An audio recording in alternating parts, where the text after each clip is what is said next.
In the last lecture, I talked about Buddhist roots in healthcare and ideas about health and healing, and I want to move us now into the contemporary period. And Buddhism has been extremely active in many, many aspects of healthcare and healing. And this includes the hospice movement, bioethics, and I've uploaded that article for healthcare practitioners on Blackboard for you to look at. So the argument being made in that article is that Buddhism can be used as a resource for healthcare practitioners, both for their own well-being and for the well-being of their patients. So I want to look at a particular aspect of contemporary Buddhism, and that is meditation and mindfulness. And many of you will know when you're strolling past a magazine rack, there's often many magazines on this topic. It's exploded into public consciousness over the last few years, although it has long roots in Western culture. And it's interesting to think about why now. Why is this becoming so popular?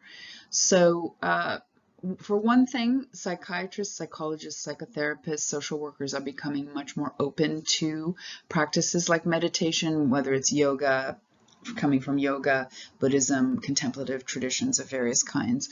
And so this is a large sea change. Western psychology has pretty much dismissed religion just as biomedicine has, and so this is a big change, this opening up to spiritual approaches.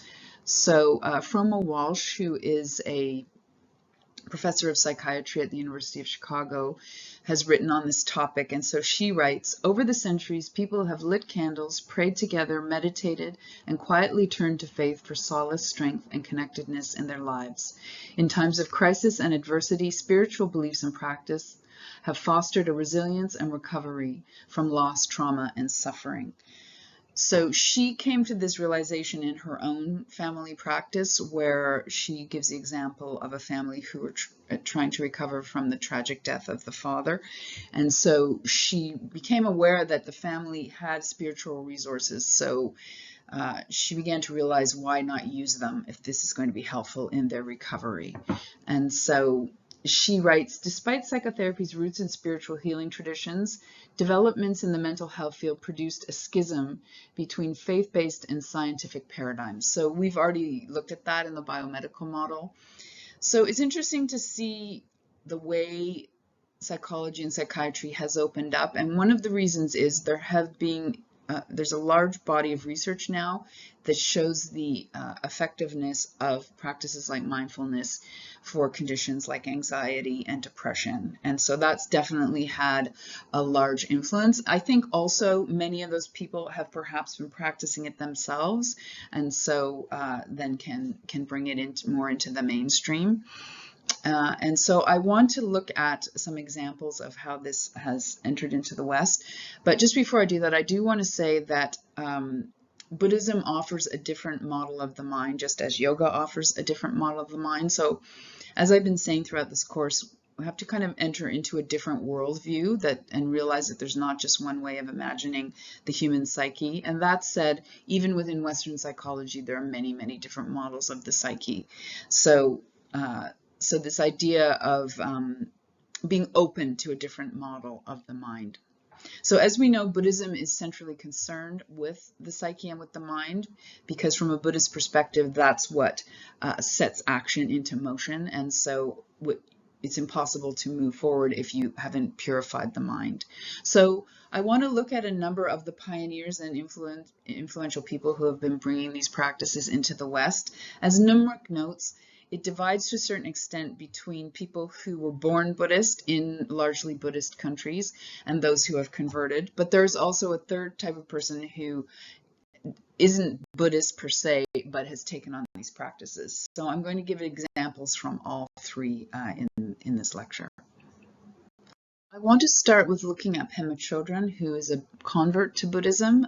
She was born Deirdre Blomfield Brown in 1936 and raised Catholic in New York City, according to her bio.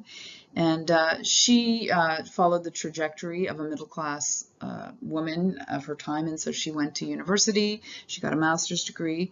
But as with many who became involved in the counterculture, she began looking for a spiritual teacher, and so she studied under Lama Chime Rinpoche, and then with Trungpa Rinpoche in San Francisco.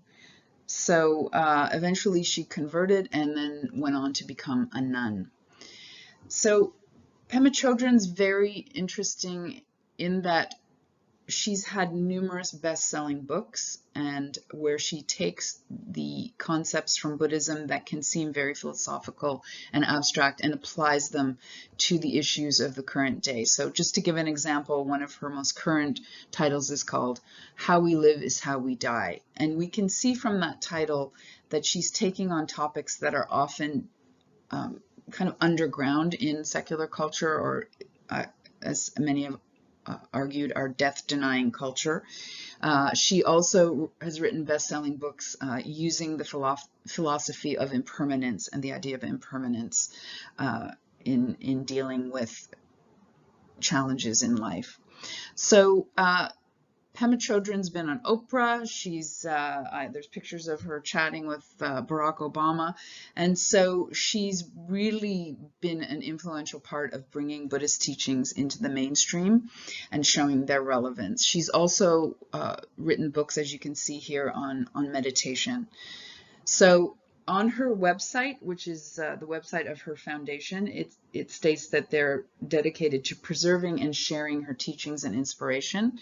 And so she's described as beloved Buddhist teacher, author, nun, and mother. So she was married and had children prior to conversion. Has inspired millions of people from around the world who have been touched by her example and message of practicing peace in these turbulent times. So on the website, there are videos, links to articles and to her books. And so we can see with Pema Chodron, she's played a really important bridging role in bringing Buddhist ideas into the Western world. Thich Nhat Hanh is an example of somebody who was born into the Buddhist tradition. So he was born in Vietnam in 1926 and he passed away just recently. And he's been described as a global spiritual leader, poet, and peace activist. Renowned for his powerful teachings and best-selling writings. So he also has a foundation that is carrying on his work. So Thich Nhat Hanh emerged from the Zen tradition of Buddhism and was ordained as a monk as a very young person, so in a much more traditional way. However, because of the Vietnam War, just like in the counterculture in North America, he became politicized and he became part of what is now known as engaged Buddhism. And so this is another larger movement in contemporary Buddhism that was involved in peace activism, but also in the environmental movement. So he became one of the people who pioneered that idea of Buddhism speaking to contemporary topics and to political topics. And so he eventually was exiled from Vietnam and traveled to the United States, where he started teaching. He was very closely involved with Martin Luther King in terms of work around pacifism and peace. And he founded Plum Village in France in the early 1970s in an effort to live peacefully. And so Thich Nhat Hanh has been very influential. He's written, again, many best-selling books. So books have been a key way that these individuals have influenced culture. And increasingly, they are also using the internet. And so I've noticed that a number of monks post quite frequently on topics using Buddhist ideas and teachings and speaking to the current moment.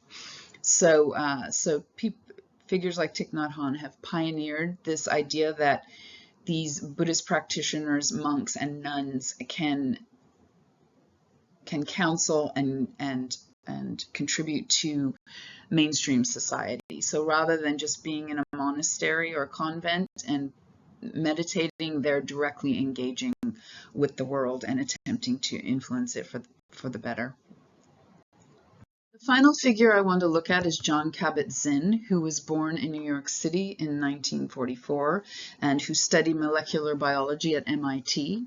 He was involved with the anti-war movement, against Vietnam, as Thich Nhat Hanh was, who was in Vietnam at the time. And he was introduced to meditation by fellow American Philip Kapleau, who is a Zen teacher. And he became very interested in meditation, and he studied with a variety of people, and he also studied yoga. So he does integrate yoga into his teachings, as well as Advaita Vedanta. So he went on to found the Center for Mindfulness in Medicine, Healthcare, and Society at the University of Massachusetts Medical School. So he is one of the very first to bring these concepts coming and practices coming out of Buddhism into the medical world. And I've used this picture to emphasize, I think, the reason he's been so successful. So even though he's not a medical doctor, he's kind of posing as one here, he's a medical researcher, and so he has a lot of kind of cultural capital. So it was much easier when he was first introducing it to have these ideas taken seriously with the credentials that he had. So we often see in yoga, Dean Ornish was also a physician. So this idea of bringing these ideas into the mainstream via using one's credentials in medicine in the West. So Jon Kabat-Zinn does not identify as a Buddhist. He was raised within a non-practicing Jewish household. And so, as I said, I wanted to use three examples, one of somebody who converted, one somebody born into Buddhism, and in Jon Kabat-Zinn's case, he's modeling an approach that uses techniques derived from Buddhism, but doesn't identify with being a Buddhist. As I was saying, the practice of mindfulness has exploded into the mainstream, and it's used by psychiatrists, psychologists, counselors, and other teachers, and increasingly it's being taught in the schools. And so a number of my students have practiced meditation. When I do exercises in class, I'm finding more and more that the majority of people have been exposed to meditative techniques. So I'd be interested to know on the discussion boards which of you have practiced and what your experiences have been. But some measure of just how mainstream this has become is that there is now a section on mindfulness on the Mayo Clinic site. So I just wanted to have a look at that and how they're understanding these practices. Now, it's important to note Buddhism is pretty much never mentioned, which is, for me as somebody coming out of religious studies, it's a little troubling. But we can discuss this. How much does it have to be stripped of its religious background to be accepted? Is a question. So, so what is mindfulness? So the site says, it is a type of meditation in which you focus on being intensely aware of what you are sensing and feeling in the moment without interpretation or judgment. Practicing mindfulness involves breathing methods, guided imagery, and other practices to relax the body and mind and to help reduce stress. So stress reduction is where Kabat-Zinn started, and he's written numerous best-selling books about that if you're interested in reading more about how that came to be. So it definitely came in through the idea of helping with stress in particular. And this clearly indicates that people are feeling a lot of stress. And I'll be interested to see again on discussion boards why this is the case. What are the stressors that people are feeling in our society? So, so this idea of focusing on the present moment that very much comes out of Vipassana, the Vipassana practices of early Buddhism, has been taken in a secular way. Now, that obviously wasn't the goal of Buddhism. The goal of Buddhism was to achieve enlightenment and nirvana. And there's been critiques of this. There's actually a book called Mindfulness, this idea of taking these spiritual traditions and then, teaching people in the military how to relax. There's been a lot of controversy. I don't want to ignore that. But so according to the Mayo Clinic, what are the benefits of meditation? So they state that it helps with conditions including stress, anxiety, pain, depression, insomnia, and high blood pressure. And this is really, I think, the crucial point here is that we've seen the secular West becoming more open to practices emerging out of religion because they work. And so they're finding they're efficacious in dealing with these conditions. So John Kabat-Zinn, more recent work has particularly been focusing on pain management, chronic pain management. So the site goes on to say meditation can help you experience thoughts and emotions with greater balance and acceptance, improve attention, decrease job burnout, improve sleep, and improve diabetes control. So that's a big claim. So the clinic site goes on to talk about the various kinds of practices that can be used to address these issues. The Mayo Clinic website breaks it down into paying attention, and they write, it's hard to slow down and notice things in a busy world. So this idea that at least we perceive ourselves as being busy. I'm always amazed that everyone I know is the busiest person in the world. So I don't know how much of this is actually true or it's a perception, but regardless, if you perceive yourself as busy and you feel stressed as a result, then that's going to have physical and mental implications. So paying attention, living in the moment. So again, that idea of addressing the fact that we're constantly ruminating about the future, often worrying about the future, or focused on things that have happened in the past and overthinking it. Live in the moment, accept yourself, focus on your breathing. So the site goes on to talk about a number of different approaches to meditation, and I'm going to be uploading a few of these that you can try at home if you're interested in trying a simple practice. One is the body scan meditation. I find this one incredibly helpful because it's so simple and easy, and personally I find it much easier to do if somebody else is guiding it. So the body scan, you lie on your back, and typically you're led by a person either live or a recording, who you scan your whole body and pay attention to your breath and to your body and what's going on with it. Sitting meditation, this tends to be a little more challenging to sit, and many people will say they're just not good at meditating, but as many Buddhist teachers would say, nobody's good at meditating. The mind is very busy, and the Buddhists often will call it the monkey mind. It's the nature of the mind to jump around, so meditation is precisely a process of learning to work with that. Another form is walking meditation. This is another good one, I think, for people who come from the West, where we're used to action. So the idea that you can, and this is a traditional Buddhist practice, the idea that you can walk and pay attention to your surroundings as you're walking, or say a simple mantra. So I'm ending with a picture of children here, and it's been really quite amazing to see that these practices are being taken into the schools. Again, there's been a certain amount of controversy.